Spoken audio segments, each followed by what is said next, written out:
A book and a bear.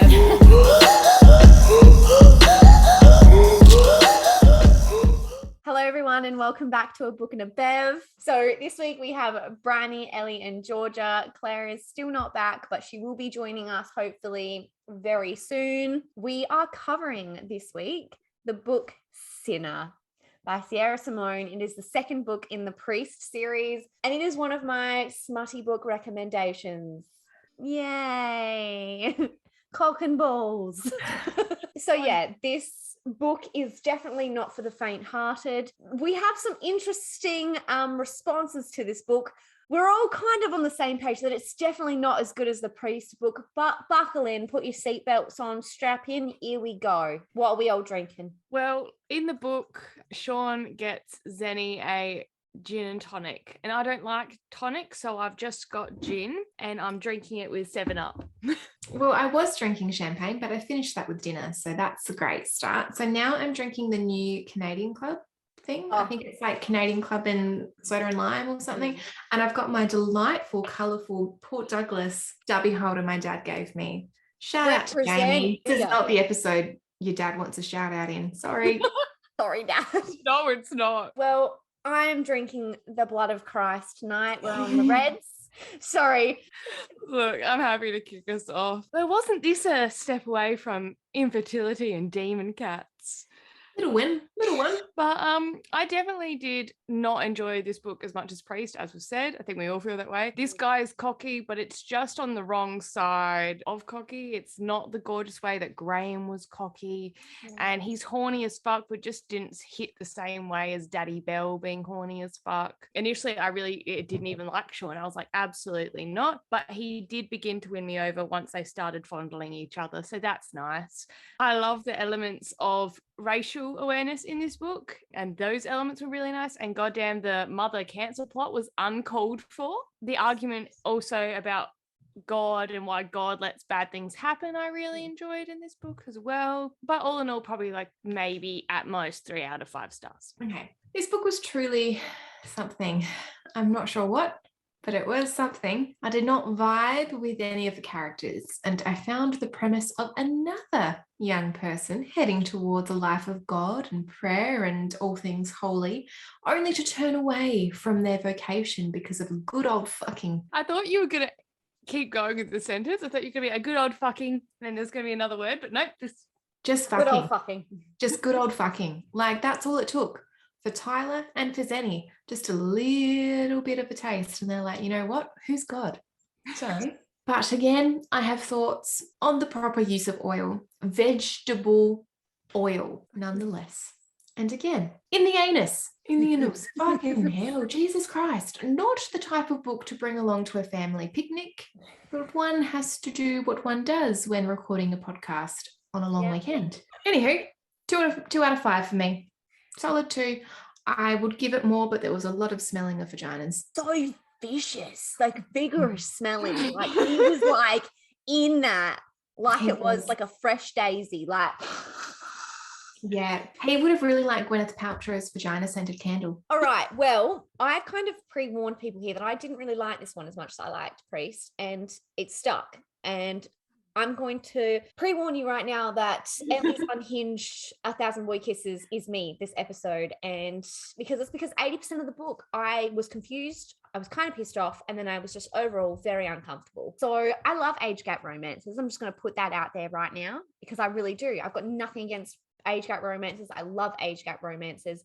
But this was like one step slightly over that line and was like, is this okay or is it very illegal? I'm not sure yet. We'll decide later. It felt wrong.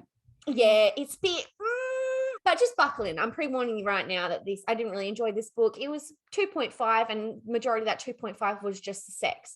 So porn. Well, we jump off, don't we? We go, woo, balls deep, let's go. And we're in the prologue and it ends with, I'm not a good man and I've never pretended to be. I don't believe in goodness or God or any happy ending that isn't paid for in advance. What do I believe in? Money, sex, McCullen 18. They have words for men like me. Playboy, womanizer, skirt chaser. My brother used to be a priest and he only has one word for me. Sinner. this prologue, I'm trying to figure out what the fuck's happening because it's talking about pens and the weight of paper and the weight of the pen and then the power in the pen. And I'm like, for all this emphasis on like a deal and inking a deal in this prologue, this man doesn't do a fucking lot of business this entire book. No, he really does not. Is pen a euphemism for penis? Maybe, I don't know. And I mean, Sean is a brand dropper as well. It's very He really is. like, you can't just say sparkling water. It's like that Vox, whatever the fuck. LaCroix. Yeah. LaCroix. I'm like, just some soda water. This is actually a really good segue into the start of chapter 1. Oh, great. We're there. And this fucker's just dropping brands. We've got Armani tuxedo, Beluti shoes, Burberry watch, blue eyes, blonde hair, a mouth a little too wickedly wide. Yeah, I know I look good as I step out of my Audi R8 and walk into the hospital benefit. And I was like, it's a bit much. It's a bit too strong. Well, Sean is celebrating a big deal that he just made happen. And the quote is, "But tonight is mine, and there are gorgeous women everywhere. And maybe I'm just another white guy with too much money in a sea of white guys with too much money. But I've got the advantage. I'm a sinner with a dimpled smile and perfect hair. And I know how to make sin feel like heaven." Oh, God. The whole good hair shtick, it only works if the commentary is not from the person with the good hair. Yeah. Sean, you just sound like a tool. At this function, we meet Elijah, Sean's best friend, and we get some hints at some family drama, but that's fine. We'll just step past that because then Sean goes outside and he's getting some air because he's dramatic. And then he's about to go back inside to do some more rich white man fraternizing when he sees a woman. And he's like, oh, okay. And then he realizes that she's young. She turns at my footsteps and I almost stop walking because fuck, she's pretty. And double fuck, she's young. Not like jail young, but maybe college young. Too young for a 36-year-old man, certainly. And yet I don't stop walking. Of course you don't stop walking, Sean, because you're a privileged white man. Why would you want that? It's groundbreaking that you would consider it. I like age gap when they don't actually, like, they mention it once, you know that they're different in age and that there's quite a large gap. But they don't mention it other than that. And they're both consenting adults. There's no like dribble of like, so innocent, so young. Like, it's not ongoing, you know what I mean? It's just like, yeah, it fucking happens. Maybe someone has a problem with it later on down the track, but that's about it. Doesn't get mentioned again between them while they're intercoursing and stuff like that. And there's fingers going in bits and there's vegetable oil and buttholes and there's all these things, you know? We don't stop it. Fucking hell. But on a personal level, fan of an age gap. I quite like myself an older man. I like age gaps. Yeah. I mean, it's everywhere in every book we read, so that's fine. But the only difference for me is that if there's a mental age gap. That's fucking it. All right, don't act like a fucking child. Moving right along.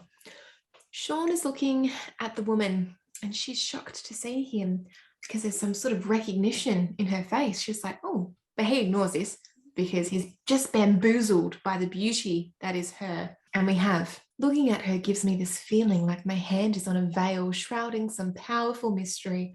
The way I used to feel looking at the stained glass windows of my church. The way I used to feel about God. All right. I mean, that's a pretty strong reaction. Yeah, look, I love that reaction. I'd love someone to look at me and go, is this a religious experience? But no. Like, what do you want to do? Is she God, or do you want to stick your dick in her ass? You got to make up your mind here. There's one or the other. Well, I read this and I said to Lockie, what was your first reaction to seeing me in the bar? And he's like, I thought he was going to come out with something really witty and then I could compare it to the religious experience and be like, see, look, this isn't real life. No, he's like, you were the most beautiful woman I've ever seen. I'm like, fuck off. Say something funny. So I told him I was going to use it for the podcast and he's like, I looked at you and I thought that you were a stuck-up bitch that I'd like to rail. And I'm like, well, now it doesn't even sound like you. We realized that he actually saw me a couple years before we ever met because I was performing in a cover band at a club and he'd walked in drunk with some friends and was like, she's fucking hot. And then we didn't meet for like several years. So I was like, sick. I fucking love that. I've just messaged Aiden. So whenever he gets back to me with what he thought, you know that's going to be something fucking stupid. Oh, wait. Oh. He sent a skunk emoji. I don't know what that means, but I don't think it's good. Skunks are cute when they're not like spraying their ass venom at people. Look, we've got this scene where like Sean is meeting this woman who he hasn't even asked her name yet. And he's like preening. He goes to like touch his face so she can see the Burberry watch and the cufflinks. And this bitch is just like, are you fucking preening? And he's like, no. And she just laughs in his face. And I was like, you woman, you've got me. Absolutely laugh in this man's face, tear him apart. And then he uses the whole like, oh, I'd grab you a drink, but are you even old enough to drink? And it's like, if that's the question you're asking, the situation should not even happen. No. But she is like, I'm 21. And you're like, good, legal, fantastic. And he's like, this is still an issue though. So he goes to get her a drink, but he gets it half strength because he's so concerned with her age and the influence that he gets her half strength. And it's like, no, absolutely not. And our babe just also continues to call him out on his shit. And she's like, takes a sip and she's like, is there anything even in this? I literally drink everyone. I drink my whole family. I drink everyone under the table. I'm just like a drinking machine. So we then get pretty much an introduction to one of the core bits of this book, which is their honest girl, honest guy, back and forth situation. Sean then, like, he just goes, fuck it up. All right, let's go. I'm going to grab it by the balls. He goes, I think you're more than pretty. I think you're fucking gorgeous. And you're not impressed by me, which makes me want to work very, very hard to impress you. I want to impress you with my mouth. He takes a step towards her, my hand safely in my pockets, so she sees that I'm not going to touch her, and impress you with my fingers. He steps closer and keeps going, and with every other part of my body. And then he just goes, and I do want to get to know you better. I want to know if you scream or if you moan when you come. I want to know if you prefer my mouth or my hands. I want to know if you like it deep and slow or fast and hard. Thank you, sir. That's a lot for a first interaction. I mean, if some guy said that to me, I'd literally be like, all right, that's it. You can take me right here. And then we also find out that Sean is in fact an arse man. And by that, I mean he is an arse-eating man. And the quote is, I want you to feel the place my nose presses into you as I eat you out from the front and from behind. Oh. And this also leads me into our second discussion point, arse eating. Thoughts? Look, you need to have a very clean diet in the lead up to something like that. I'm gassy on the best of days. On the best of days. No. Well, you on that curry last week, Briony. We had to pause multiple times. Give Briony a little bit of milk and she's gone. She's gone. I would have to be on like a kale smoothie cleanse. Kale smoothie cleanse. What are you preparing for, Briony? Are you like doing a marathon? Briony's like, no, I'm getting my ass eaten on Friday. So we jump from that, like, what the fuck are we actually talking about? She is like, after he obviously says, I'm going to put my head in your fucking asshole, she turns around and she says, you can do that? I cock my head a little, amused. Do what? Her feet do a little shuffle as she looks down. The eating from behind. Jesus, she's young, but surely not that young. And like, this is where I was like, no, you're 21. Of course he can eat your ass if you want him to. He has a mouth, you have an ass. Like, what do you mean? Can't you can do that? You both have the needs to do it. If you want it, it can happen. Look, Zenny, you can also eat his ass if you wanted to. I mean, it's on the menu. You can eat his fucking foot if you wanted to. Really? Can you do that? There's a fetish and a kink for everything. The world is a big, wide, open place. Go your hardest on his arsehole. So the woman ends up saying her name is changing, but she wants to be called Mary by him, and that's fine. Hi, Mary, which just is so coinky-dinkly because it's about sinners and whatever.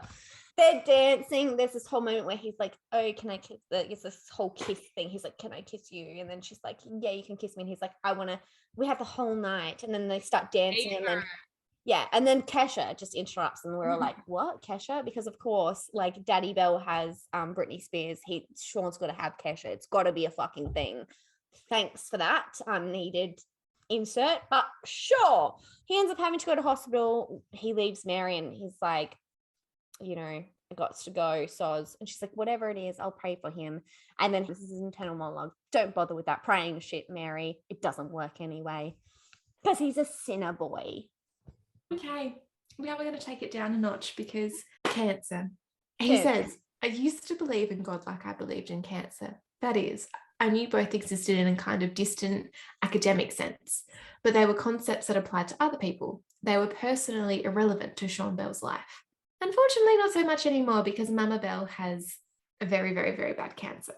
So we come to find out that Sean has been introduced to what he calls the Church of Cancer, and all of its lessons, which, like lesson 1 is thou shalt give dad something to do, because his dad becomes like a useless mess in that situation. And lesson 2, text threads are sacred because all of his brothers sort of just leave him to the fixing of the... He's the only one close enough to be there for everything. And which I kind of found a bit weird because Tyler, throughout Priest, was the one son that had that really close relationship with his mum where they could grieve and like talk about religion together. And he's just like, yes, Sosbum, I know you're dying, but I've got a really hot fucking life. I literally left priesthood for so I could fuck in the ass constantly with sacramental oil.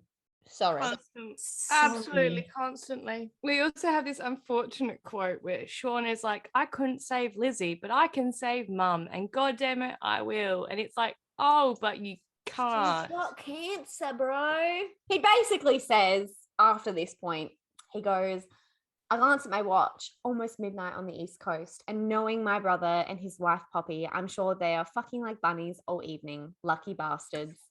And I'm like, that's all right, Tyler, your mum's dying, but you're all right. You're fucking like bunnies. Good. And then we basically, from that point, we learn trauma.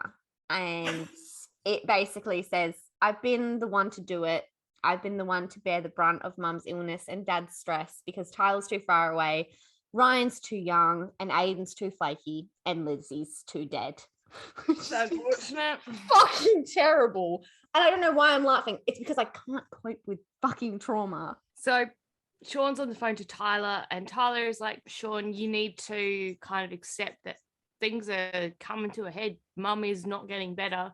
And Sean's kind of got his head in the sand, and he hangs up on Tyler. And then we get this internal monologue of he was the dick first, bringing God into this, a God I don't believe in, a God I hate, a God who let one of his priests hurt my sister over and over again. And then instead of comforting her, let her cinch a noose around her 19-year-old neck to escape the pain. A God who's now killing my mother in the slowest, most dehumanizing way possible. Fuck Tyler and fuck his God. I mean, honestly, it's pretty fucking true, really. I struggled with this book because I actually really liked the complexity with both in Priest. The boys exploring their like trauma with Lizzie and its impact on their relationships and unpacking that and their impact of religion through it. But I also felt like that didn't really belong in a book about sniffing someone's vagina, because the writing's actually really good. It actually made me challenge my thinking as an agnostic person about. Simone is very good because she used to be, I think, involved in like I think it's very like the way in which she describes certain aspects of the book in terms of religion is very, very interesting. But I don't know if it was the time or place for this spring. But again, maybe if it was in another book, maybe it would be too serious then. I don't know. Maybe. I don't know. Either way, we're going to get to the vagina sniffing, guys. Just strap in. But first we have to meet Sean's boss, who is a fucking asshole. There is a PR nightmare that Sean has to deal with because apparently deal that he just signed has been fucked up because there was this secret cohort of nuns renting out the building he just sold, and you know they help like homeless people and victims of sex trafficking and are just like general saints, and well he's just kicked them out. So he needs to fix the problem because the nun conglomerate are now homeless. I did love that moment. He's like, oh, it's a great deal. There's nothing else. Like, everything's fine. And his boss is like, is it though? Is it? Like, it's nuns. It's like, It's oh, nuns. no. They're nuns that help the homeless. Oh, no. Yes. So now he needs to meet with a nun. Plot twist. Her name is Zenobia Iverson. Sean knows her as Zenny. Did you just say, like, Zenobia? Like, Genovia? I'm like, yeah, I'm not saying the B. Genovia. She is the princess of Zenobia. Genovia. Thank you for being here today. Anywho, she's his best mate's younger sister and ... Yeah, like, he's like, oh gosh, that's unfortunate. This is the woman who I told when I just first met her that I want to sniff her arsehole. And plot twist, it's a nun. Plot twist, that nun is my best friend's sister. Yeah, how many more plot twists can we handle? So then we go into the next chapter, and this is basically where we find out that he's got a nickname for her, because the nickname is Zenny, and then he's got another nickname for her, which is called Zennybug. And this is where I literally projectile vomit everywhere, all over the fucking place, because that nickname makes me literally want to be fucking sick. I swear to God, that pet name, like, that is like, I see my 5-year-old cousin and I'm like, Zennybug. You know what I mean? Yeah. I see my 21-year-old best friend's fucking hot sister, and I'm not like, Zennybug. That I just told I wanted to sniff her asshole. No, you either have to sniff her asshole or you call us Zennybug. Pick one.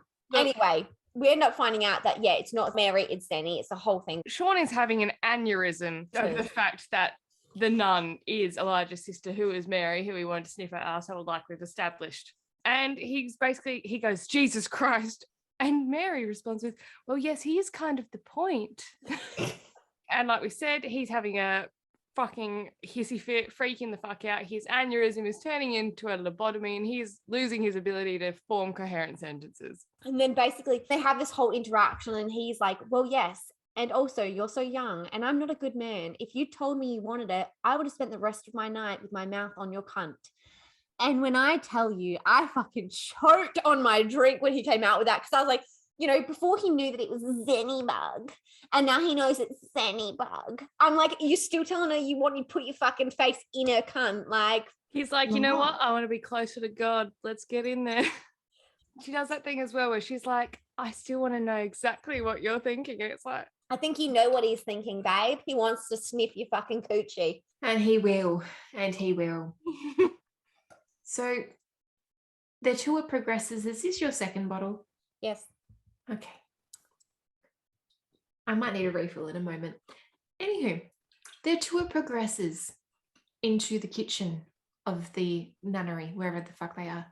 And we get some dirty talk. And Sean confesses that he wants to fuck Zenny graphically.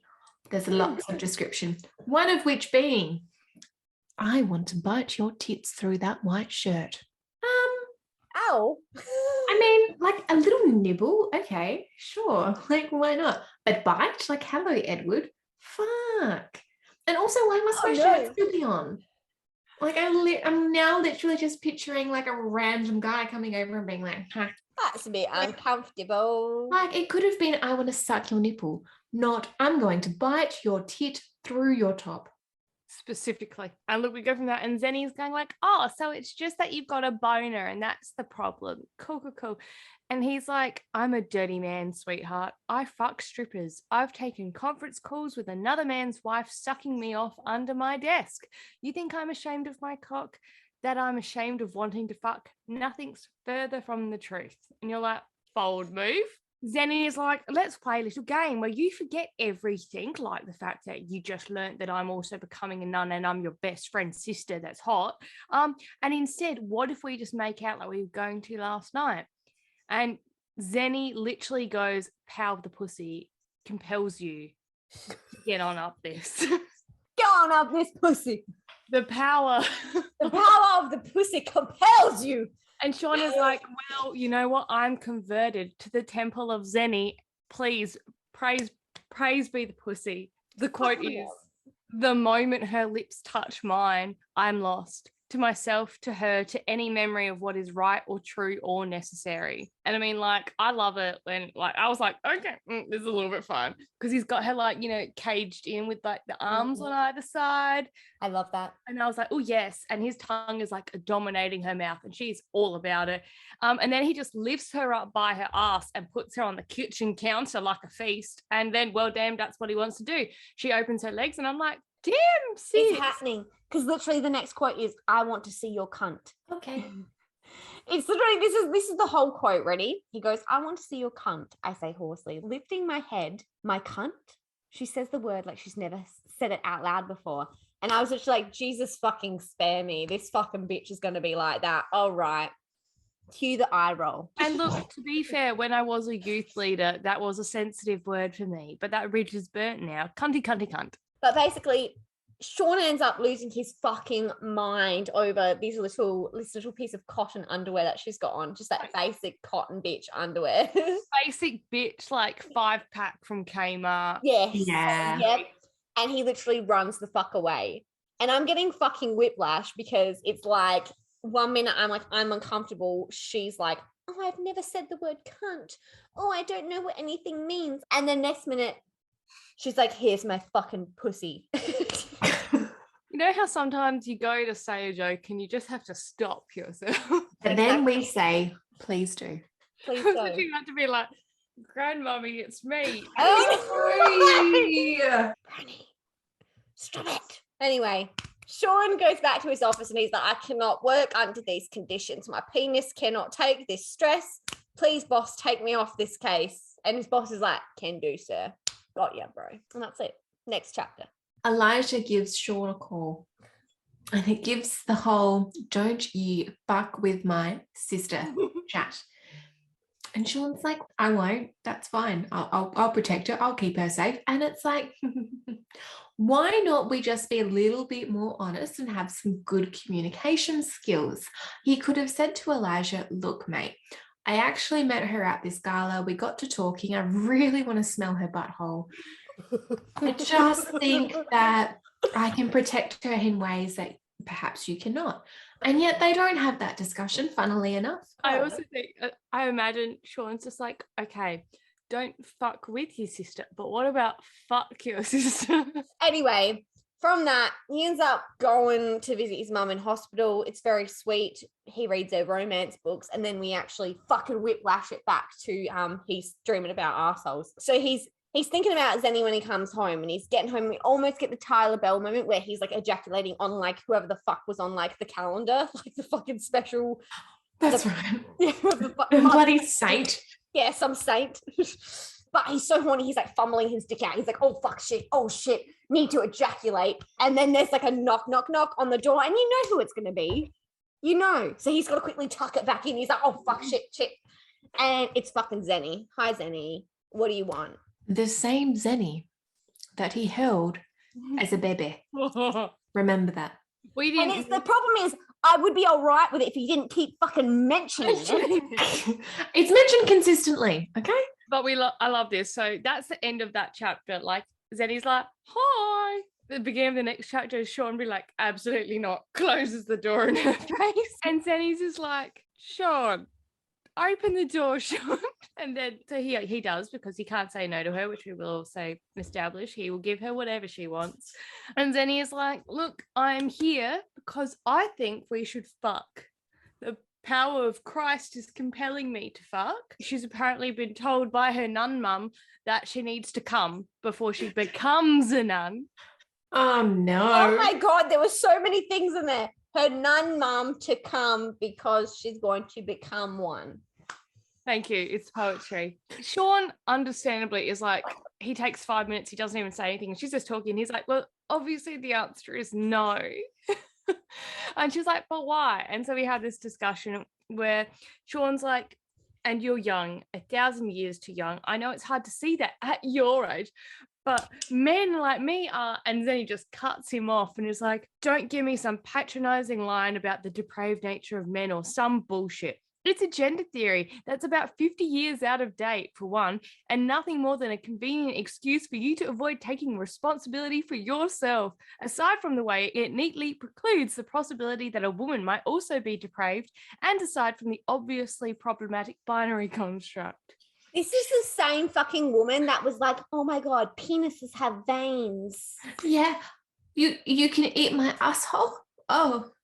I was Sorry? like, That is amazing what she just said. But also, what the fuck is a penis? Sort your fucking shit out. she would know about sex because us feminists are like power of the pussy. So I'm like, who has half-baked your education, honey? Because they have some shit to answer They for. have some shit to answer for, seriously. Like, come on. Exactly right. She has to go with the whole like whiny child rhetoric of like, but why? Why won't you have sex with me? Yeah, literally. And then, you know how he had that moment where he was about to ejaculate and then like Zenny came in? Well, she leaves and then he's like, okay, quick, go, go, go, go. He's so bamboozled, almost misses a family dinner because he's so like, need to ejaculate. Go, go, go, go. Jizz, jizz, jizz. So Sean's taking a day to think about the situation. We know what his answer is going to be, but he's putting some effort in. It's nice of him to try. Nothing to try. Good try. He decides to call Tyler for some advice. Tyler is like, well, I do have some experience with fuckery and spirituality, so what's up, bud? But also Tyler comes out with some really fucking phenomenal quotes in this next bit. So just to like dot point some, Tyler says, you can still fuck a lot and unconsciously believe these things. You can smugly think you're better than all people trapped in repressive paradigms, but still believe deep down that you have the capacity to taint another person with your cock. Sean responds and he's like, nah, bro, that ain't me. But Tyler's just like, tell me, Sean, do you fuck strippers and socialites only because they're conveniently around? Or do you fuck them because you feel like they're already impure and you won't hurt them with just a little more impurity of your own? But also, Tyler, didn't you marry a stripper? Literally.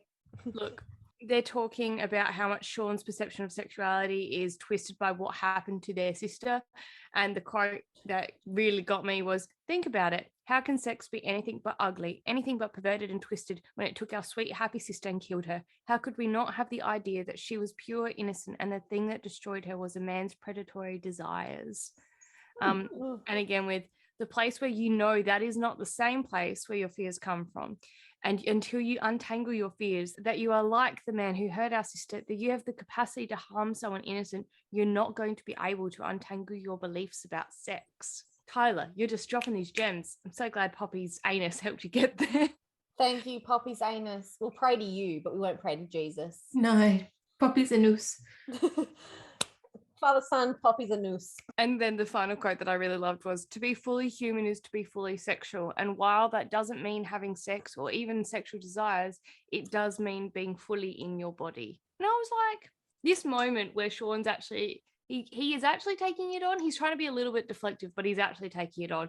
This is where I started to like Sean, because he'd been a bit funny before and there wasn't enough context or emotional backing for any of his weird shit that I could be like, oh, he's learning. Oh, it's just like, you know, but we were getting there. Tyler started the ball rolling for me. He did start to grow on me. Yeah. Yeah. Moving on from that beautiful moment, Zenny leaves Sean a voicemail.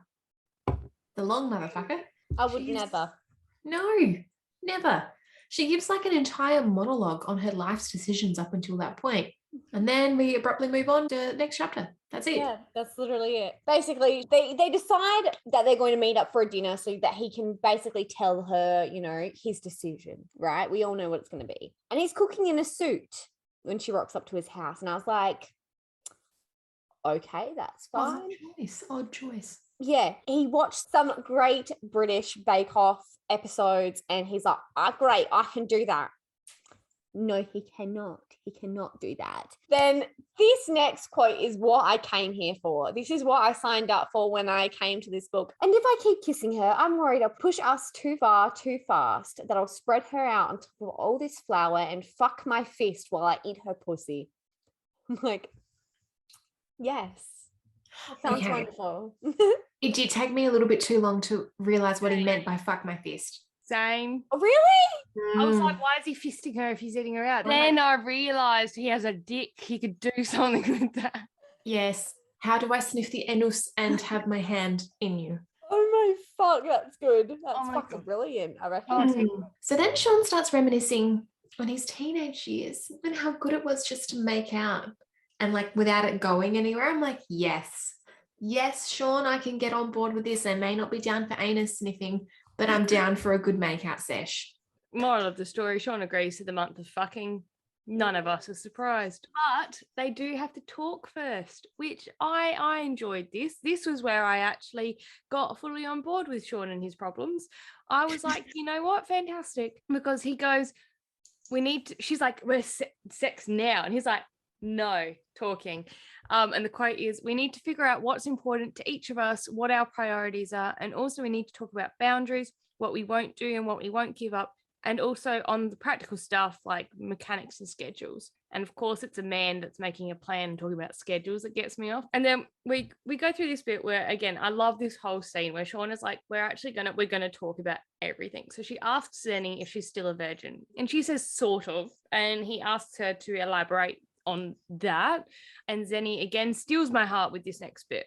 And she goes, well, I do feel like I should mention that I think virginity in general is an arbitrary construct designed by men as a system of control and fear, and it's heteronormative and limiting because why do certain sexual acts preserve virginity and some destroy it? What if I fucked a dildo every night but hadn't fucked a man? Why doesn't anal sex count? And what if I was with someone and penetration wasn't an option for any number of biological or emotional or identity reasons? Would that make our sex less somehow? Fucking get it, Zenny. But again, this is a girl who was like scared of a vibrator as it's introduced later. Honestly, I don't fucking understand. I want this powerful, educated Zenny. That's what I want to. Yes. I love that, Zenny. You can be inexperienced sexually and still have an education. They're not. That is exactly right. And I was here for like Sean being the educator. Yeah. Like, I was here for it. Yeah. But it's like, it gets to the point where it's like, okay, you're literally teaching her what your fucking muscles are doing. Like, she's like, oh, what's this muscle? And it's like, bitch, the fuck? She was doing midwife. She was trying to be a fucking midwife. I'm like, hun, how do you not know what that muscle does? Another bit that sold me on Sean was that he notices the change in her body language and the words she uses when she's talking about losing her virginity. And he gently asked her to go into that more.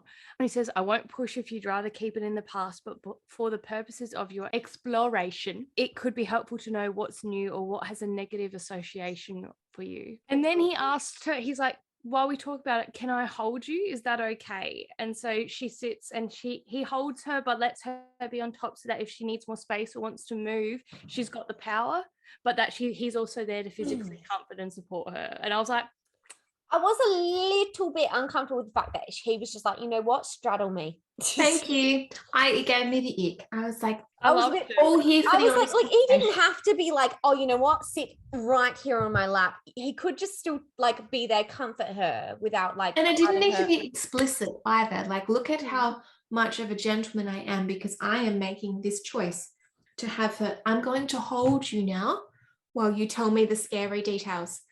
Okay, like Father Christmas. Yes, I'm like, no. Comfortable. Versus me being like, I loved that it was clearly laid out all the intentional ways that he was making, like even at the beginning when they first meet and he's like, I've got my hands in my pocket so she knows I'm not going to touch her. I was like, see, I'm fine with that. That's good. But he literally told her, I'm now going to hold you, okay? And it's like, you could have just sat opposite her and like just laid your hand out on the table and held her hand while you had that conversation. That's exactly right. I think it took like the whole like, okay, I'm the big man here. You can sit on my lap, little girl, and I will pat you on the back. You know what I mean? It gave me that kind of vibe. Okay. I didn't get that vibe in that. Yeah. If someone did that to me, I'd be like, get the fuck off me, Can. Yeah, look, I don't want to sit in your lap. You're not Father Christmas. Fuck off. You know, I ain't Father Christmas. You won't give me any. Oh, actually, you just give me a bit of a toy afterwards. So you will. You might sniff my a-hole. The Christmas tree is my fucking nose in your anus. Oh my God. We end up going into this really relatable discussion about the only time that Zenny has ever had sex. And she talks about how she was nervous at the time. And it felt like if he hadn't kept asking her, she would have waited. But there was nothing wrong with him. And she just was like, well, I'm just going to do it. And he basically gave her no foreplay beforehand, which, take fucking note, foreplay is your friend, especially on a virgin. I will scream it from the rooftops. Anyway, Zenny basically, she truly believes that all sex is meant to hurt like that because that's how much it hurt for her, because it started with no foreplay. He was just like, sit down, take my dick, which is not the way to do it at all. And this was terrible. It wasn't nice, and it is very relatable for a lot of women, because when you're having sex with someone who is around the same age as you, when you are losing your virginity, if you are younger, like around like, you know, high school vibes, sometimes the men are just as inexperienced as you are, and they don't understand these things. They just are like, my penis. The importance of sex education. Indeed. And basically, of course, Zenny ends up disassociating from the whole trauma of it, and it's like, it's fine, there's no problem at all.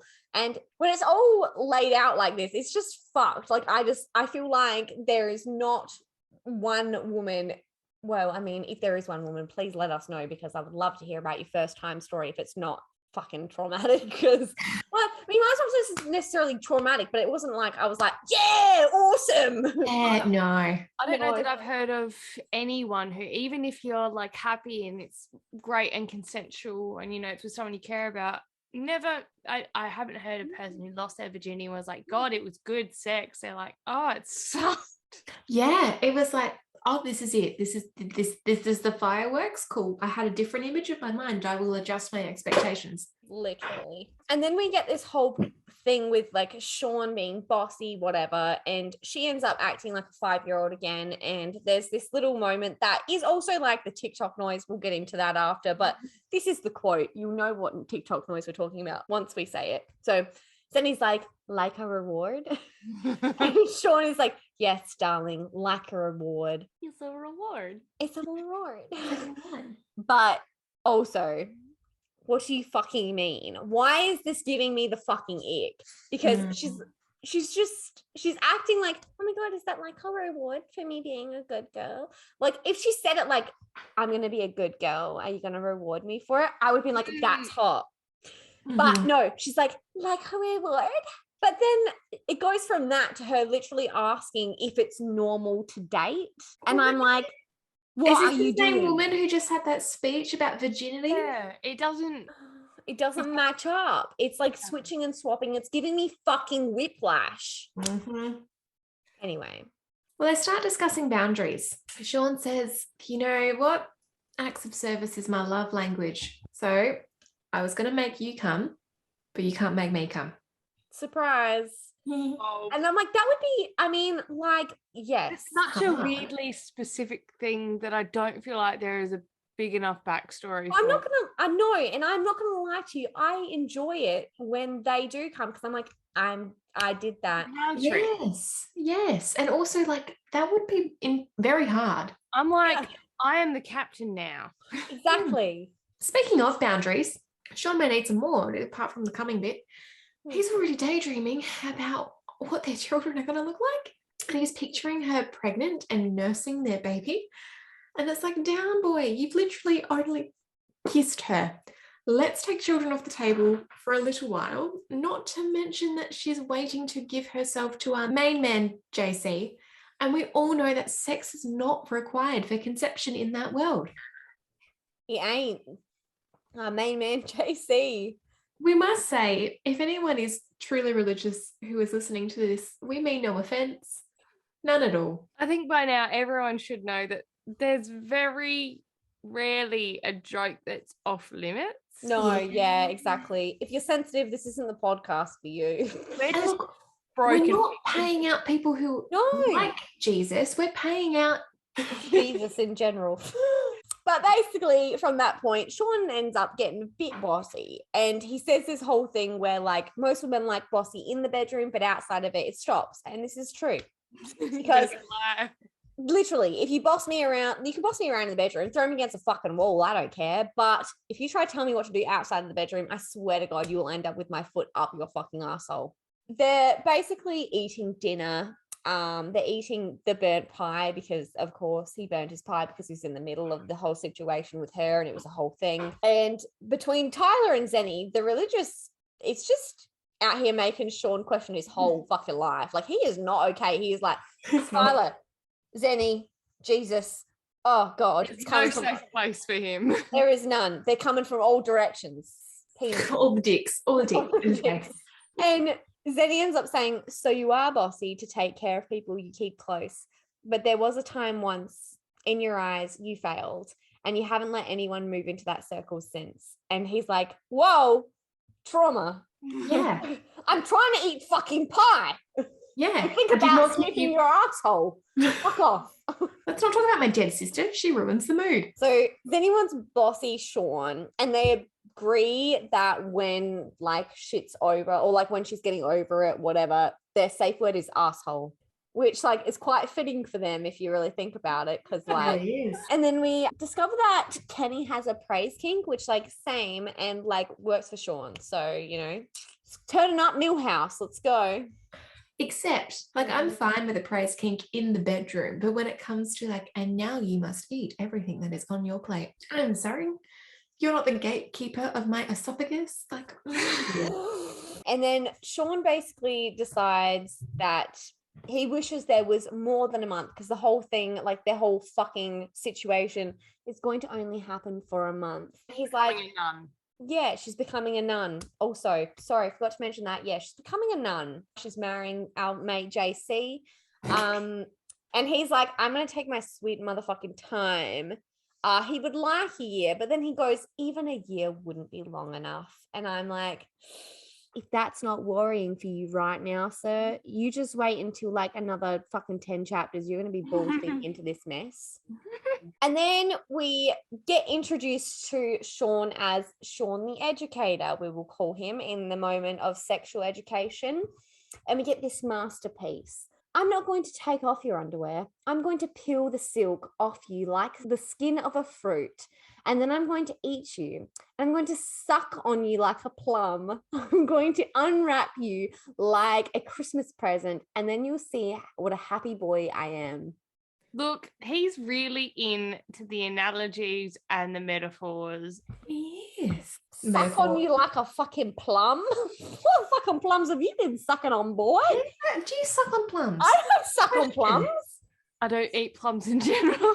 Briony doesn't eat fruit. I don't suck on plums. It's not something that I like get a plum out and I'm like, yeah, let me suck on that bad boy. No. Look, we go from this, and then the educator, Sean, is being like, this is your cunt, like, and your cunt wants to be happy. Your cunt wants little like touches and everything.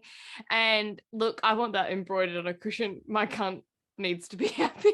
And basically he ends up giving her like an anatomy lesson. It's this whole thing. And I've never seen someone smell a vagina so viciously in like this moment. And he's also like, yeah, he's getting all up in there being like, outer lip. I would be so uncomfortable. I'm like, look, if you're gonna eat me out, just fucking do it. Don't like, don't fucking stare at it like it's a fucking... like, and this is your labia minora.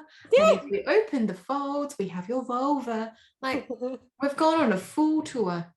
But look, time for some oversharing. I got super, super happy because Zenny has pubic hair. How rare is it that there is a sexual interaction and the woman has pubic hair? It's just never mentioned, is it? Never. No. So I was happy for the representation. And from there, we've got like also when she's basically having her first ever orgasm. Well, not her first ever because she does have that fucking teddy bear.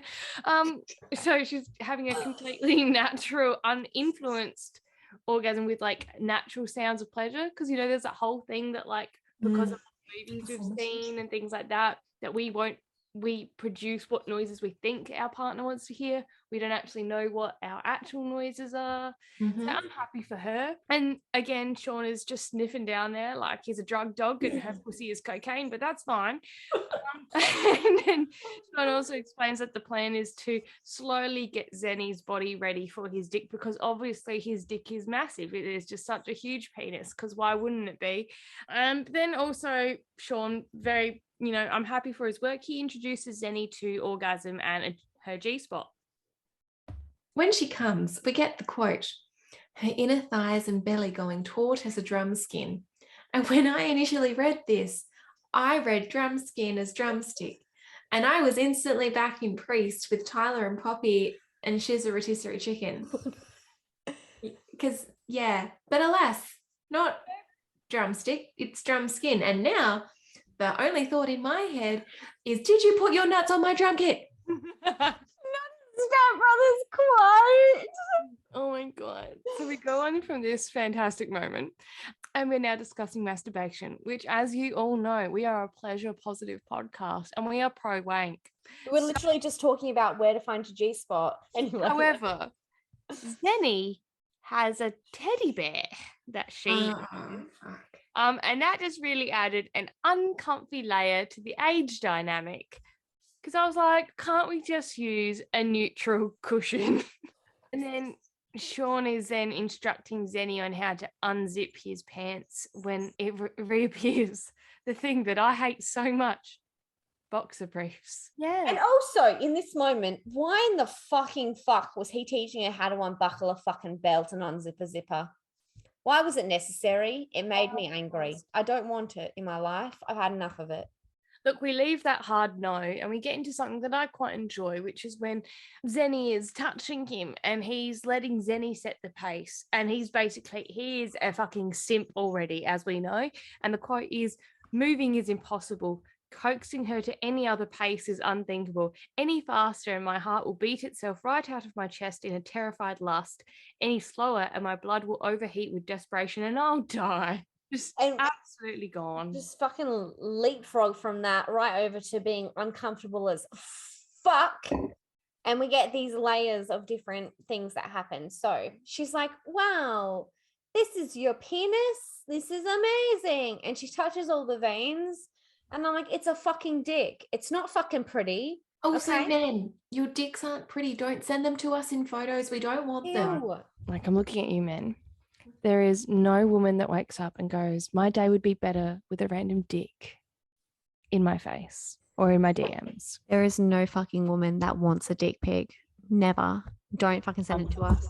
We do not like the dick pics. Your dick is fucking ugly. So we go from that next quote to this following one, which is, so when you're not erect, it's not this big.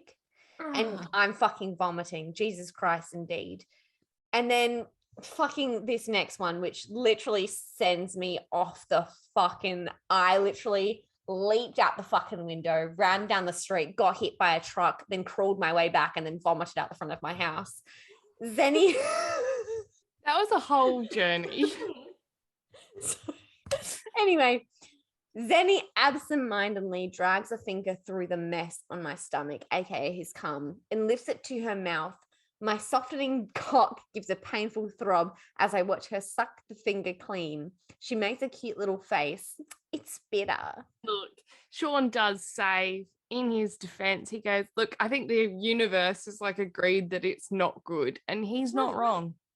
He's not wrong. We're not like, tasty. We're like, thank you. Anyway, plot twist. Sean then lets Zenny explore his body. And well, she goes straight for the ass crack. He does. She's like, oh, a little tickle. A little tickle. So then Sean returns the favor and eats her ass. That's a lot. Anyway, they cuddle, but we've forgotten that he's got cum on his tummy. Yeah, they're just all sticky. And he probably doesn't do his own washing, let's be real. So he's sending those sheets out, those cum sheets, out to someone else to clean on his behalf. Ooh. Sorry, they're a bit crusty. Yeah, my apologies. They smell like asshole and cum stains.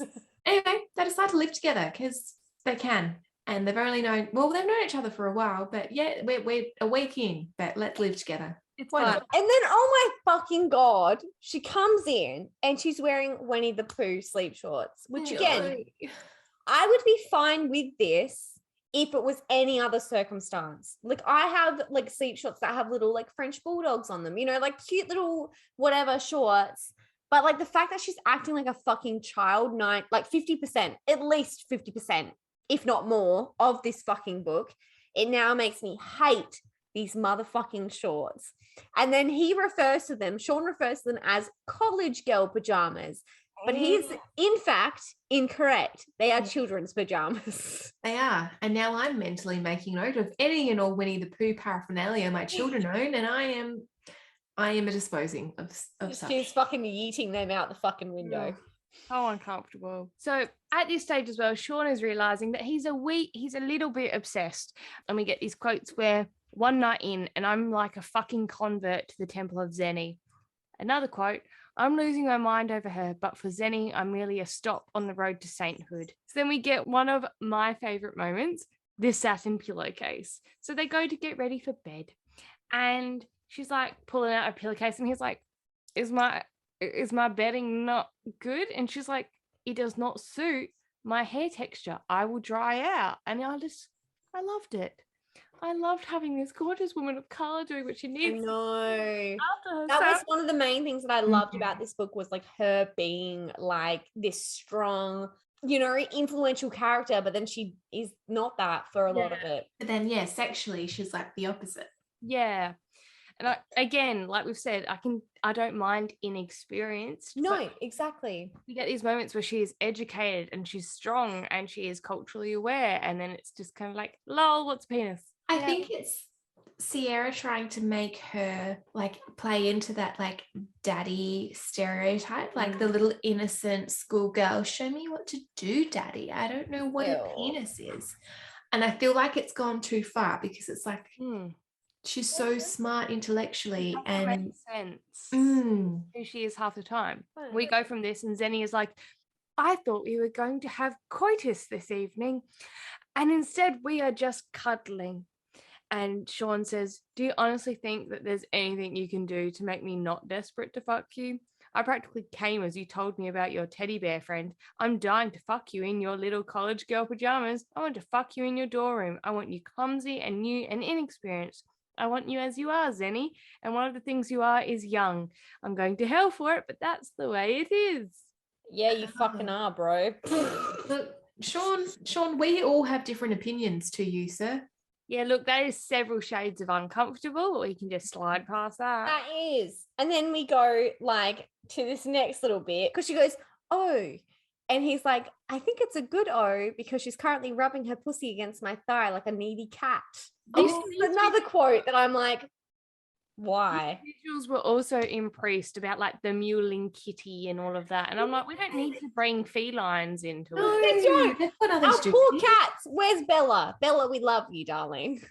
Bella's like, we need the fuck out of this. Bella is like, fuck off. So surely, if you're horny, if you're having a conversation and you're lying next to your man and you're horny, the last thing you're going to do is take your thigh, mount it over his, and then just start getting your own friction along his thigh.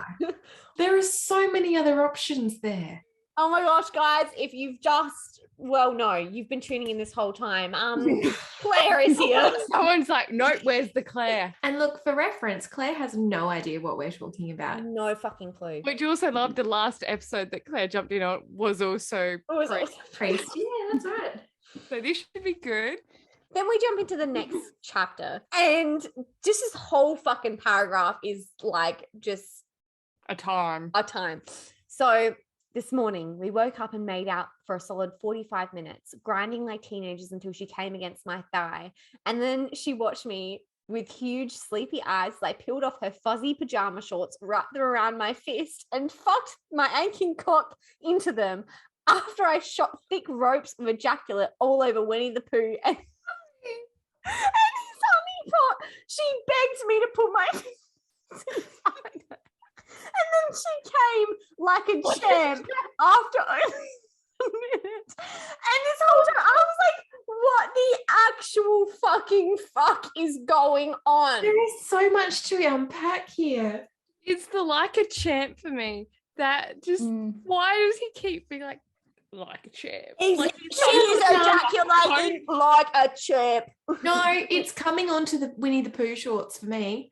That does the trick. Why did he have to mention the fact that he shot thick ropes of ejaculate all over Winnie the Pooh and his honey pot? Poor Pooh Bear. And then we find out that because Sean got himself removed from the dealing with the whole nun shelter situation, that his dickhead colleague, I think his last name is like Northcutt or something. Yeah, Northcutt.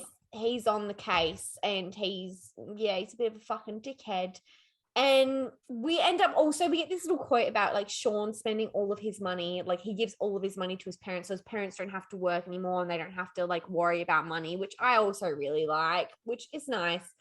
But we're just basically jumping through these subplots from like the whole asshole sniffing situation, you know? Yeah, trying to make you forget. Yeah, it's a nice diagram. Asshole sniffing, Tam's the mum.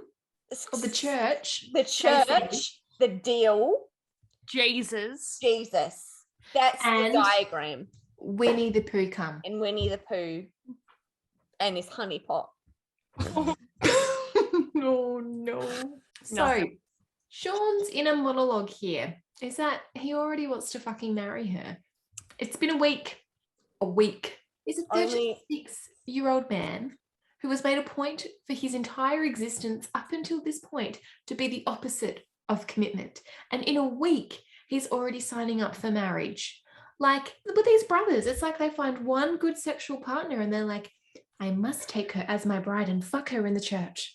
We have this exchange where Sean knows what words to say to ensure that his mum isn't overexerting herself, because classic mum material, she's wanting to do everything, but she's also dying of fucking cancer. So she needs to take a break. So he knows like how to balance that with being able to take the work from her, making her feel like she's doing something, and that's nice. But then we have this moment where Sean gets angry because his mum has turned to religion, although that she said she wouldn't because, you know, the priest molested his sister. And, you know, they kind of had that agreement that they wouldn't do that. But we have this nice quote. Claire's just like, oh, okay.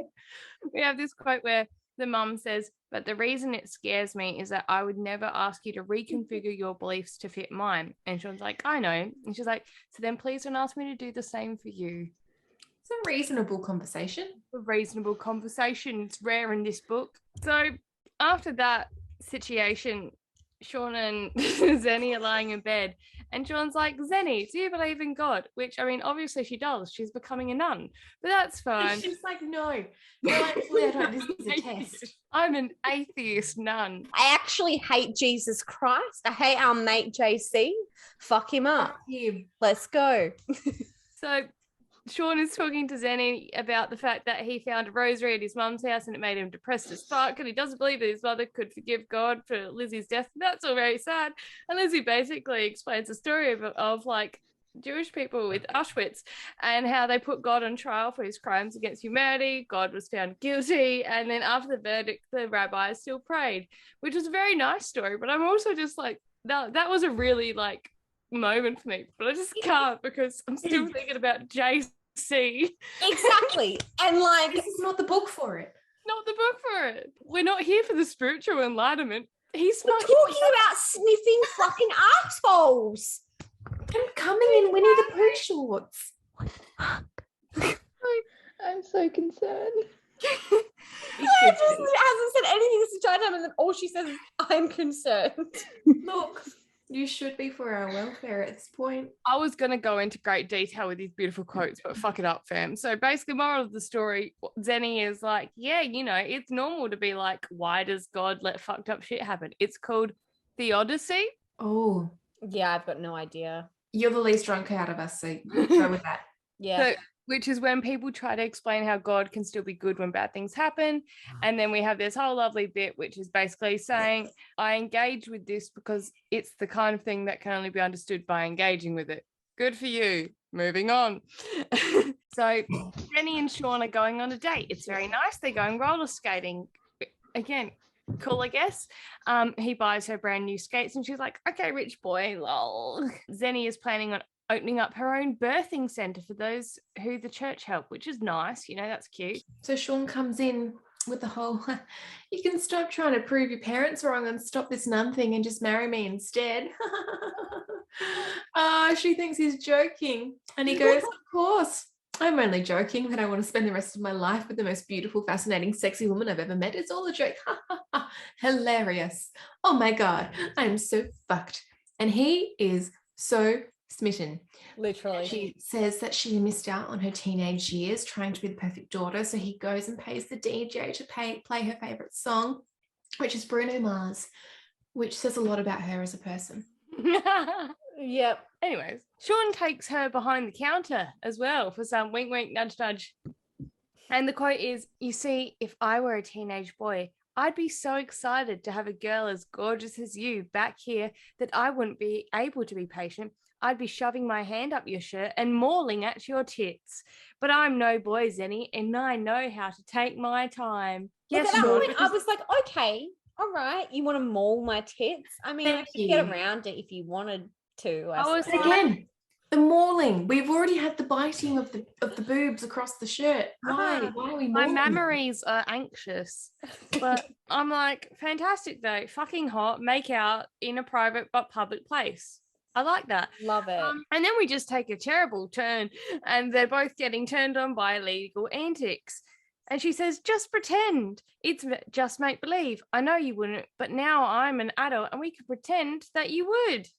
No. It's like they're having this whole like fantasy time with like underage. She's like, "Oh, when I was like 17, do you remember that?" And he's like, "No." And he's like, "Yeah, I was 32." Literally, like, what the fuck?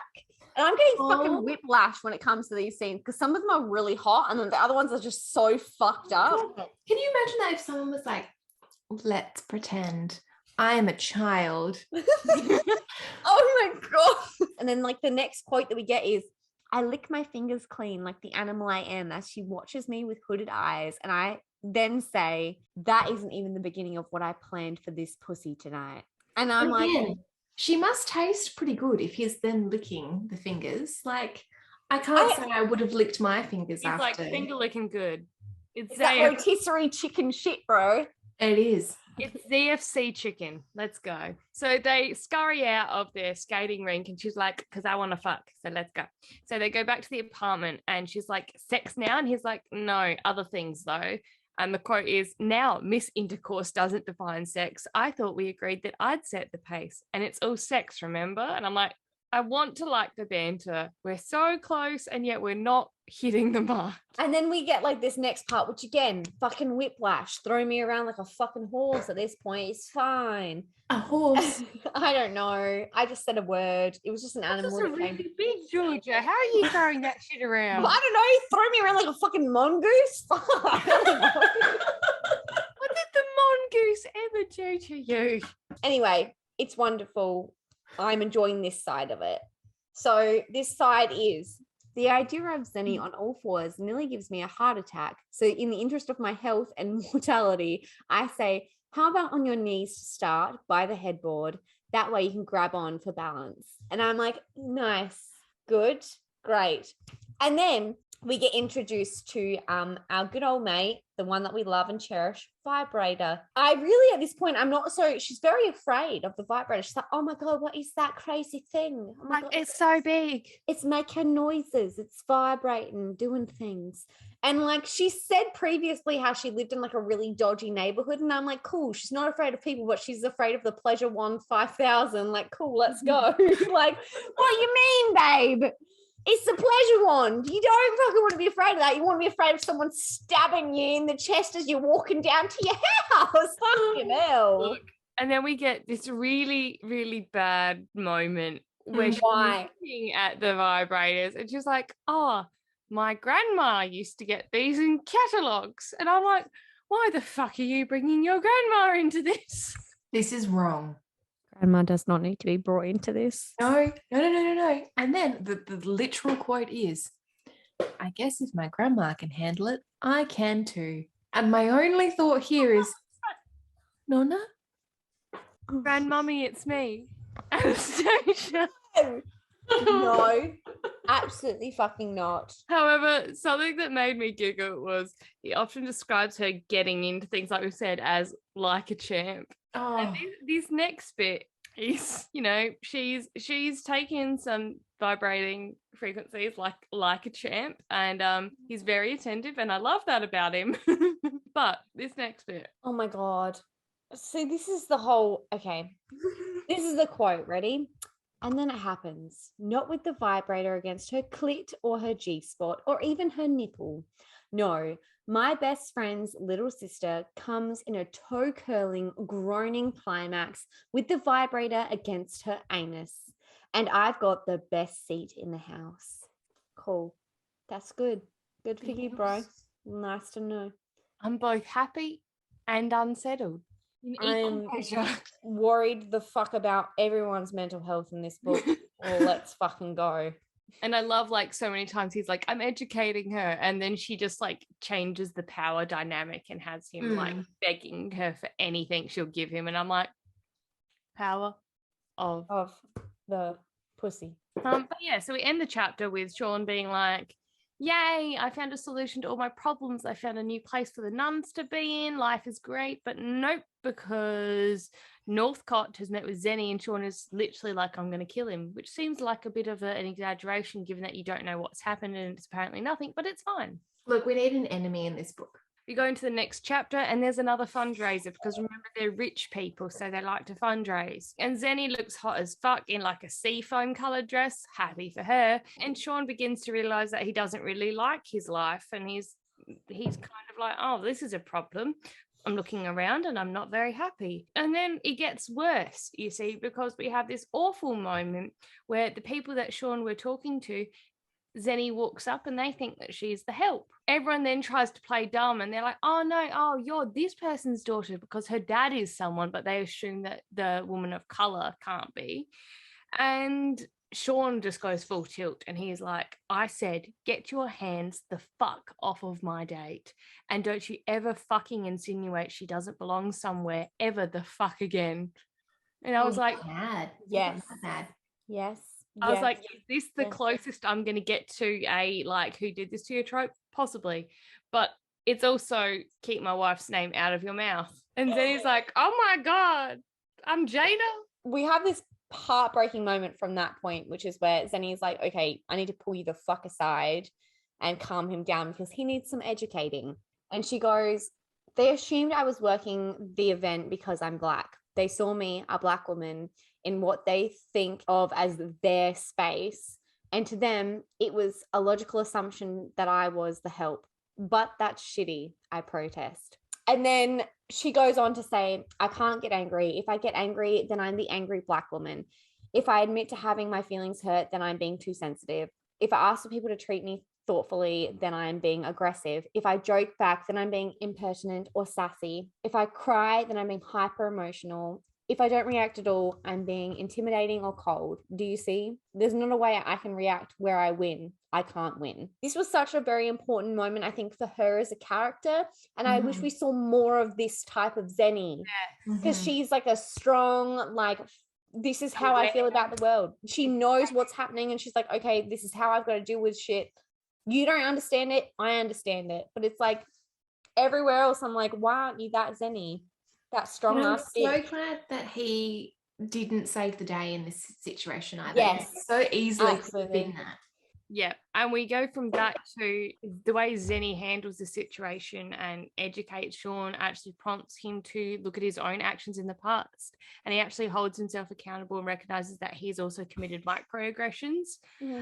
And he wants to do better, which I'm like, you know what? I can deal with that. Yeah, recognition is the first step to acceptance. Yes. But then we have this quote, I want to build a tower around you and then build a castle around that tower and then dig a moat around that castle.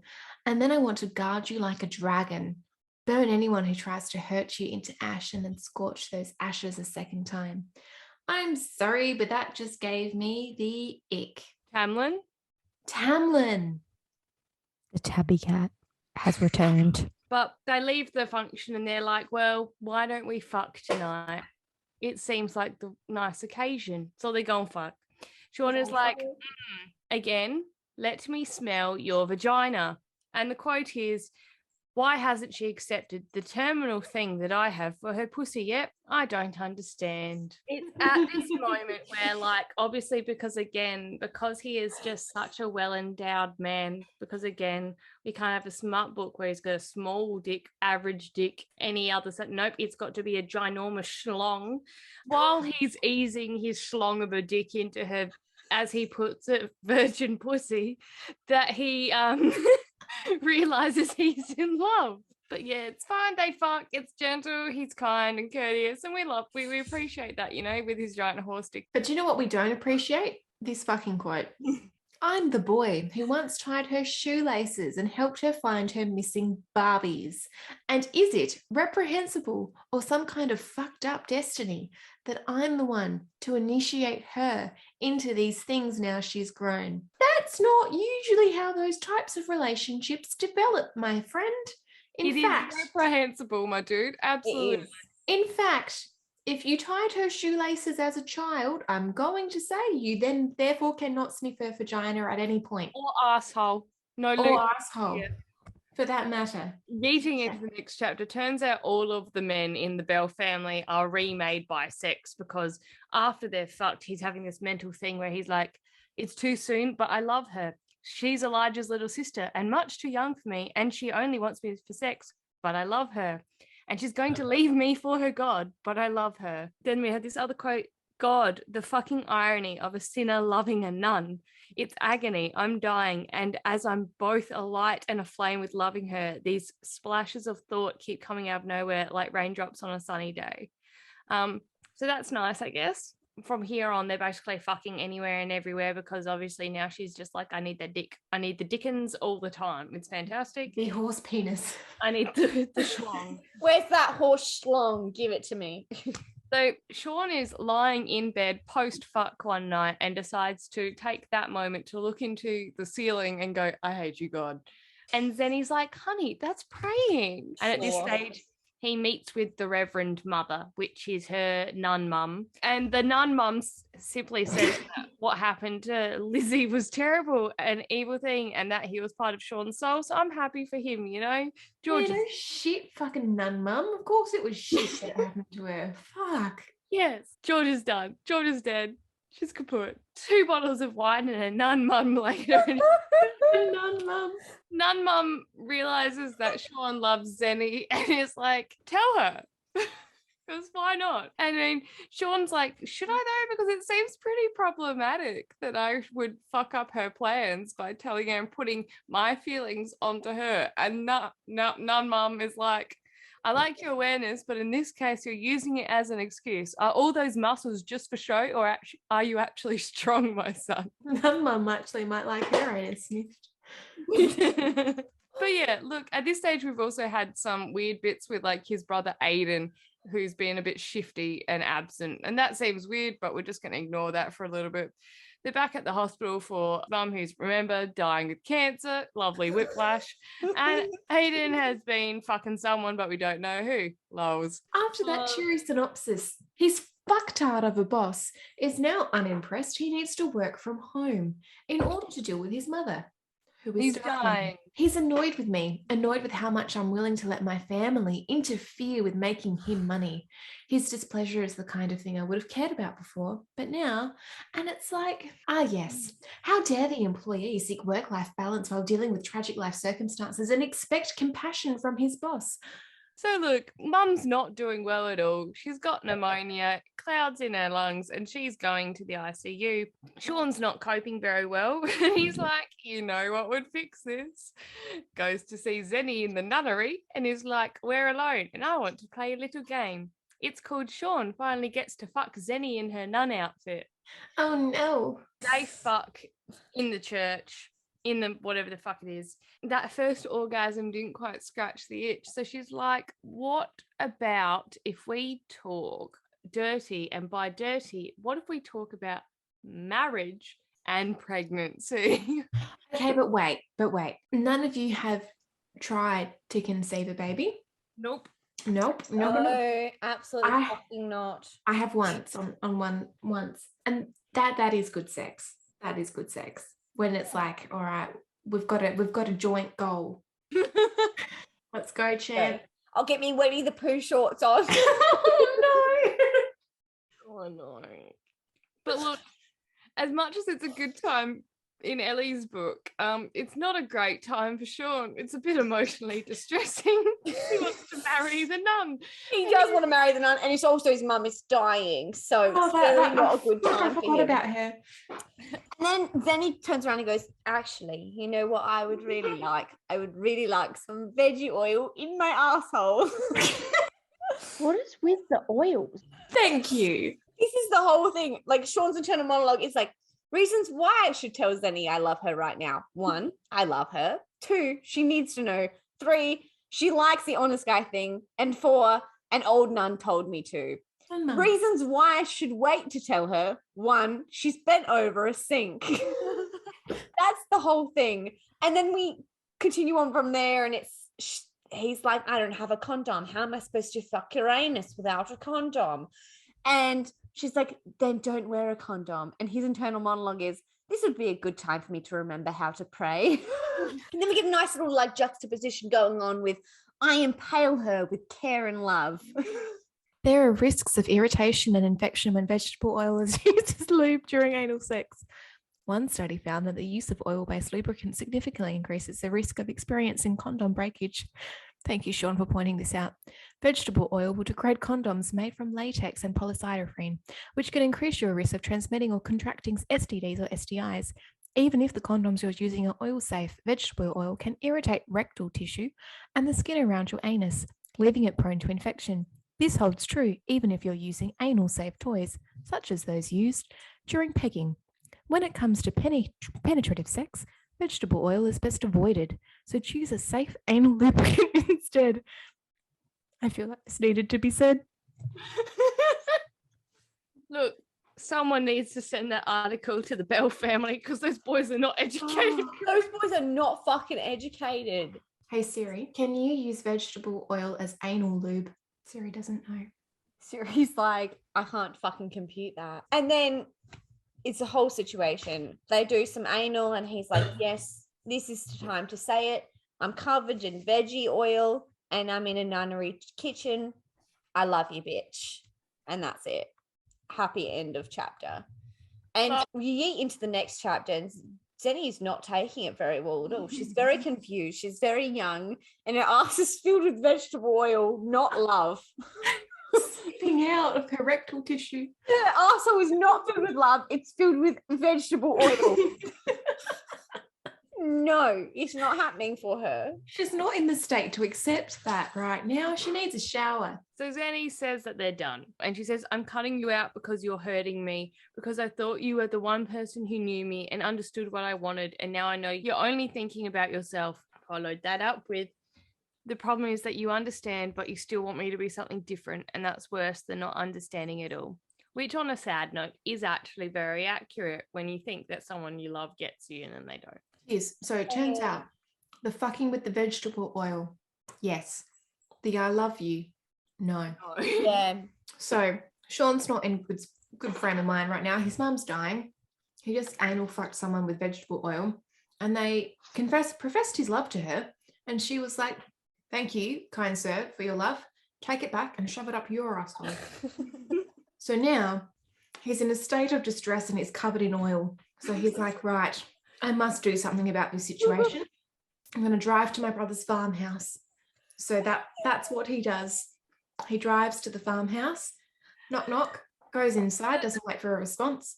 And oh, fuck, we find out that Aiden and Elijah, who is Zenny's brother, remember, Zenny's brother, are fucking. But Aiden forgets that Elijah's in the bedroom when he goes, you're in love with Zenny. And Elijah hears him. Oh no, drama. And that's basically it. I really like the confrontation consists of, you're fucking my sister. You're fucking my brother. That's where we end it. But we do find out that Aiden is a bi king and we all stand that. So love that for him. Sean's back at the hospital. Sharp turn. He's back at the hospital and his mum is not good. Hospital. Mum's dying. Jesus. I know. Assholes. But we're back to we hate our bosses. Yeah. His boss asks him to choose between work and his mother. And he's like, I'm sorry, what? She's literally on death's door. And then he basically cries over pot pie and it's very sad. He's in the cafeteria of the hospital and he's like, this pot pie is not great and everything is going fucking wrong and I'm going to cry over pot pie. And it's quite sad. Yeet to the next chapter. Zenny's dad is there and he's like, oh no, he found out that I ass fucked his daughter with veggie oil and he's in the nunnery kitchen. But turns out, no, he's just rehashing trauma with his mum awesome. He talks with his mom about leaving the church, etc., etc. And they end up chatting about Zenny as well when he opens up. And then we get some mum wisdom. And it's, do you love her enough to give up control, to let her go? Of course, he says. Then maybe there is a way. And I was like, I cannot relate. I cannot give up control ever. You have to fight me to the death before I give up control. We then have this moment where Northcott comes to visit in the hospital to like brag and tell him he's fired and give him the HR paperwork. And it's like, oh no, Sean, you're fired. But like Sean is like, he's fucked. As I said, he's having a rough time. And to be honest, he is like, I do not give a single shit, my dude. Takes Northcott to the window to look at his dying mother and says, do you think I give a shit? The answer is no. And Northcott is just so shook by this and not capable of feeling emotions. And he's just like, oh, she'll be fine. But yeah, so that happens. That's fun. And then we go, oh, yep, his mum is actually dying imminently. It's all happening. The clouds in her lungs are now just the colour of her lungs. So that's unfortunate when you look at the x-rays. But then we go to the next chapter and it's getting very sad and depressing, obviously. And they take off his mother's mask, which is basically the thing that's prolonging her life. So it means that the countdown is now on. And the final countdown. oh my God. Oh, this is a fucking mess. We have this really sweet but sad moment where the nurses help his mother put makeup on once the mask is off, and her, like, the dad just starts crying immediately once he sees her. So that's depressing. So he's obviously not coping and he sends Zenny a text. And it ends with, when I try to pray, all I can hear is your voice. So his mum is at that stage ready to go and she wants to do a family prayer as the ventilator's been taken off. And so Sean starts the prayer. And we get this moment where Sean is finding some sort of understanding. And the quote, it's a biggie, but it's a goodie. The quote is, the words are there anyway, just as the humanness inside me is there anyway. And for one clear, shimmering moment, I understand. I understand how you can convict God of terrible crimes and then go to evening prayer. I understand that hate was never, ever the opposite of belief. I understand that belief isn't a coat to be put on and worn in all kinds of weather, even the blistering sun. Belief is this: praying when you don't feel like it, when you don't know who or what is listening. It's doing the actions with the trust that something about it matters, that something about it makes you more human, a better human, a human able to love and trust and hope in a world where those things are hard. That is belief. That is the point of prayer. Not logging a wish list inside a cosmic ledger, not bartering for transactional services. You do it for the change it works on you and on those around you. The point of it is itself, nothing more and nothing less. Again, it feels like this shouldn't be in this book. Yeah. Like, we've got these deep theological discussions about faith and spirituality, and then it's like vegetable oil in your anus. Yes. Anus sniffing. But Zenny appears and she's there to comfort him, and, you know, his mum and Zenny hug and they whisper to each other and it's all very nice. And then Tyler gets there just in time. And oh, well, thank fucking God, because we're right? in this whole time. Where's this fucker been? Right? Poppy's pussy can't be that good. But here we are. So Zenny walks the bellmen through caring for their mother in her final moments and helping her move on peacefully with love and care. And she says it's much like helping a woman give birth. So they're helping usher her out of life when... No, that is too much trauma. As a woman who has given birth, I hope my death is not like that. Hey, like, please I don't. do not need people staring at my vagina as I'm dying. Everyone's like, all right, and push. Push your way out to JC. Fuck. Oh, dear. And on that note, Sean's mother dies of cancer. So again, we're not making any jokes about that unfortunate snow. It's just that we're very fucked up, and this book is a bit of whiplash, and we've had a lot of anus sniffing and anal play and teacher and Winnie the Pooh cum shorts, and now we're here. You know, it's been a lot to process, but we move on from there. We're in the next chapter now, and it's another voice message. Remember those? It's from Zenny. She tells him that she loves him, but she's not going to give up control of her own life. So fuck off. Okay, thanks, bye. We have this moment where Sean goes to the church to say goodbye to Zenny before she marries Jesus. And again, what's with the whole nuns marrying Jesus thing? I didn't realize it was like that literal. Like I didn't realize that they literally walked down the aisle, and at the end of the aisle, they were like, "Jesus Christ, here I am." Yeah, she's like, all right, I'm going to do this now. I'm going to go make out with JC on the cross. And basically, he ends up telling her that he came here so that, you know, she could leave it all behind her and she could walk down the aisle without an ounce of regret because, you know, like their whole relationship was such a regret for her, you know, because she wanted it. And she's like, hello, you think you rocking the fuck up here is going to make it easier for me? You dumb fuck. And she basically was like, well, yeah, I was crying in my fucking wedding dress because I love you, you dumb idiot. And like, surely, like, this is it. She'll leave the church, you know, and then she'll marry Sean and she'll have a butt fart all the time with veggie oil and it will be a whole thing. But that is not what is going to happen. They end up still fucking, and this time they do it without protection. So he is bare-boned in that pussy. And then we get this quote, there's nothing between us, nothing at all, except for God and broken promises and two grasping, reaching hearts. Sure, that's fine. And then we get one of our favorite tropes, which is great. That's it, sweetheart. Take what you need. Use my cock to make yourself feel all nice and good again. Thank you, Sean. Yeah. Normally, not the same when she's wearing Jesus as a fucking wedding gown.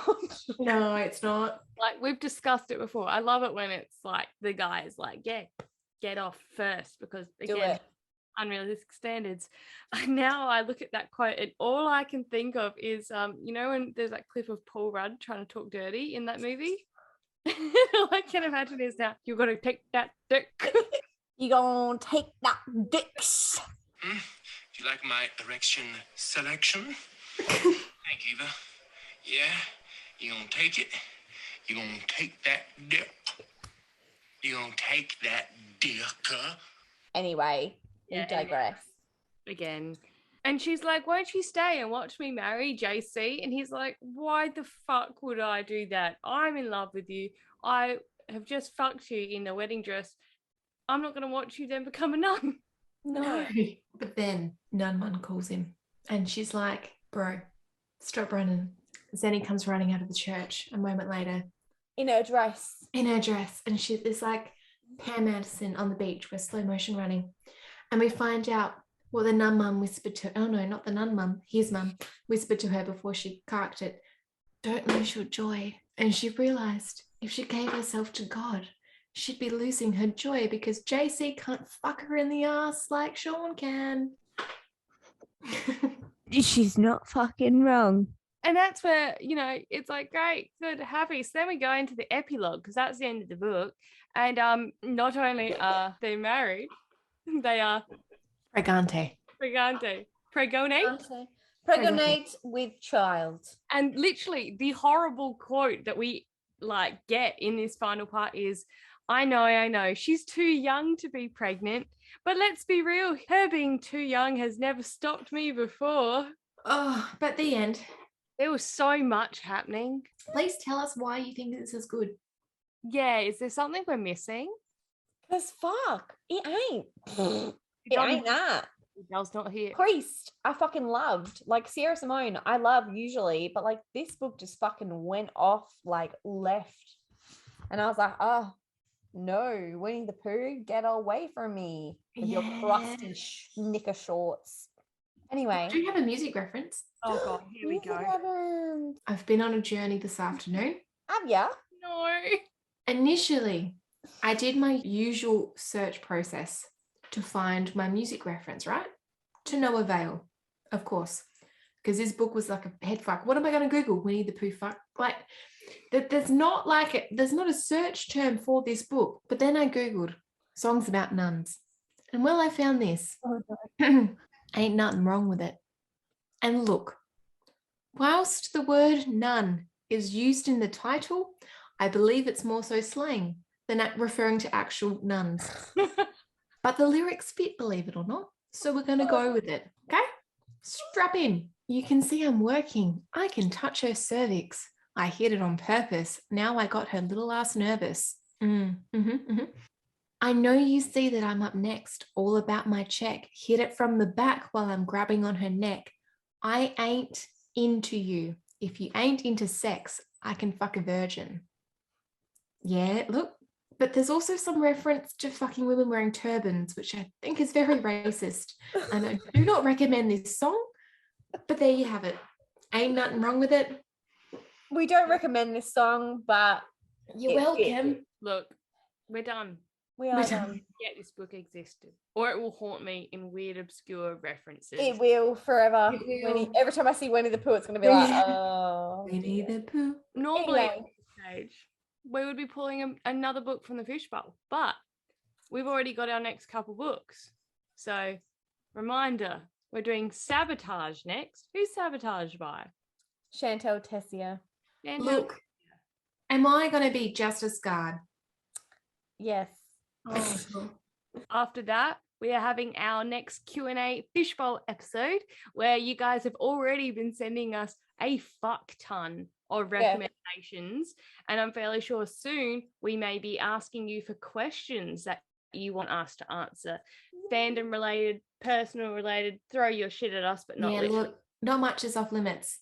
Yeah, look, you guys should already know that as well. We're fucked up. And then from there, we've got From Blood and Ash will be the next big book after that. So I'm fucking traumatized to try to get back through that again. But I loved it so much. So I'm ready. I'm so ready to reread it because I do actually want to. I still haven't gotten around to reading like The War of Two Queens. Like I haven't had the time to do it yet. So I'm hoping that this will give me like the extra boost of energy to be like, let's smash out, because I loved From Blood and Ash so fucking much. It fucking stands the fuck out. So I'm so ready. That, like immaculate book one energy. Strap fucking in, get your knife kinks ready. Let's fucking go. All right, so that's it, guys. Thank you for joining us for this episode. If you are still fucking here, really active on all of our social media, so don't forget to follow us on Instagram, follow us on TikTok, subscribe to us on YouTube, subscribe to us on all of like Google Play, Apple Podcasts, Spotify. Rate us 5 stars. That helps apparently. Don't know, unsure. Just thank you for all your support. We literally reached over like 100, an average of 100 listeners per episode today, which is fucking crazy. So thank you guys. What? This is crazy. That's more people than I know. Honestly. Anyway, we'll see you guys next week for a fucking smut buster. Tune the fuck in. It's going to be interesting. Jesus Christ. JC. Thank you very much. We'll see you guys next week. Bye.